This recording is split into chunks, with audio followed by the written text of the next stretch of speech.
भाजपा कर्नाटक में क्यों हारी? क्या है कर्नाटक में भाजपा का हारने का कारण और कांग्रेस का बहुमत से जीतने का कारण? चले इस पर थोड़ी बात करते हैं। आज तक भाजपा ने सिर्फ 2 मॉडल पर ही चुनाव जीते और वो 2 मॉडल है, एक तो संप्रदायवाद यानी कि हिंदू मुसलमान और दूसरा मोदी। आप देख सकते हो जहां भी चुनाव हुए इन लोगों ने मोदी के नाम पर और संप्रदायवाद हिंदू मुसलमान के नाम पर ही चुनाव जीते हैं। परंतु कर्नाटक में यह मॉडल काम नहीं आया। आज मोदी जी के काले कारनामे बाहर आ रहे हैं, जैसे कि अदानी स्कैम, फर्जी डिग्री, पुलवामा अटैक, रेसलरों को न्याय नहीं देना, किसान बिल जैसे काले कानून।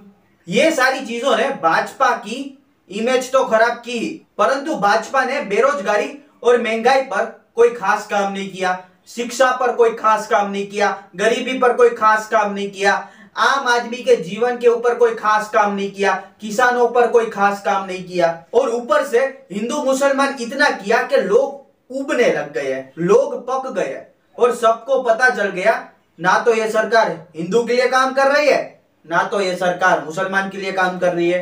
ये तो सिर्फ अपनी राजनीति रोटियां सेक रहे हैं। और अटल बिहारी वाजपेयी ने भी कहा था कि बहुत लोगों को बहुत समय के लिए आप मूर्ख नहीं बना सकते। आप देख सकते हो ये वीडियो।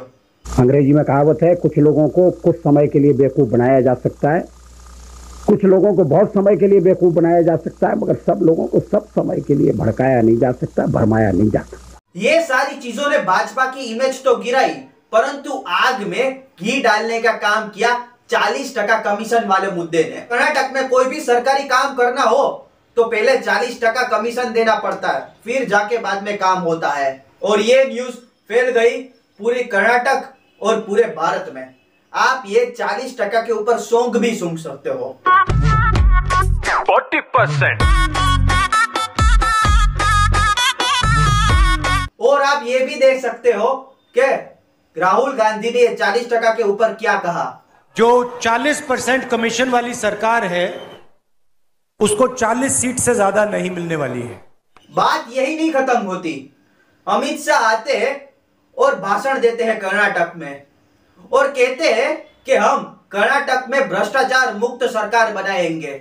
हम कर्नाटक में एक ऐसी सरकार देंगे जो 5 साल में कर्नाटक को भ्रष्टाचार से मुक्त करेगी। इस पर आप ये भी देख सकते हो कि केजरीवाल ने क्या कहा। अभी थोड़े दिन पहले अमित शाह जी आए थे, बड़ी बड़ी बातें, हमारी सरकार बना दो, हम भ्रष्टाचार दूर कर देंगे। उनको किसी ने याद दिलाया, सर अभी आप ही की सरकार है, 5 साल से आप ही की सरकार है। राजनीति का एक सरल नियम है, चुनाव में उसी मुद्दे को उठाओ जो जनता को चाहिए। हाँ, ऐसे वैसे मुद्दों को मत उठाओ। जो जरूरी है और जो जनता को चाहिए वैसे मुद्दों को ही चुनाव में उठाओ और उस पर ही काम करो। यह राजनीति का एक सरल नियम है।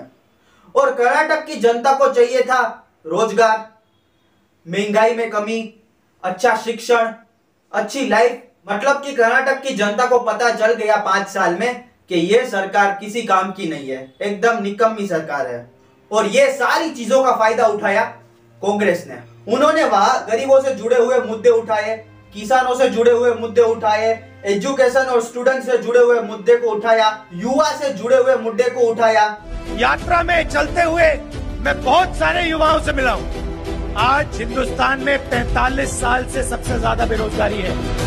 The prime minister in his speeches used to say cylinders cost 400 rupees. In every speech is to explain how our mothers and sisters are suffering because gas cylinders cost 400 rupees. Today that same cylinder costs 1000 rupees. Why doesn't the Prime Minister explain what our mothers and sisters are supposed to do now?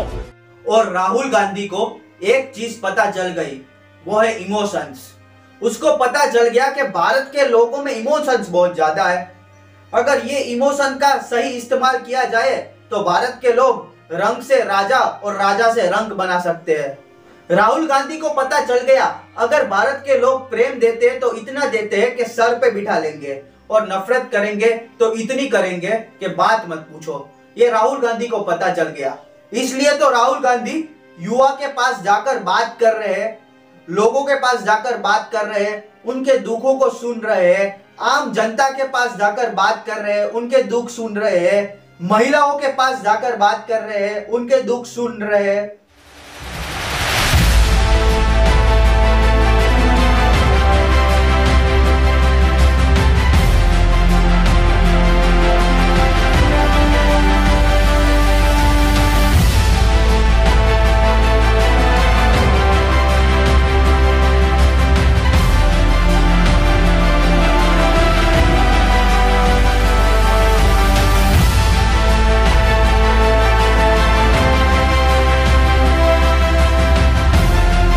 राजनीति का एक सरल नियम है, जैसी समय की मांग है उस तरीके से बन जाओ।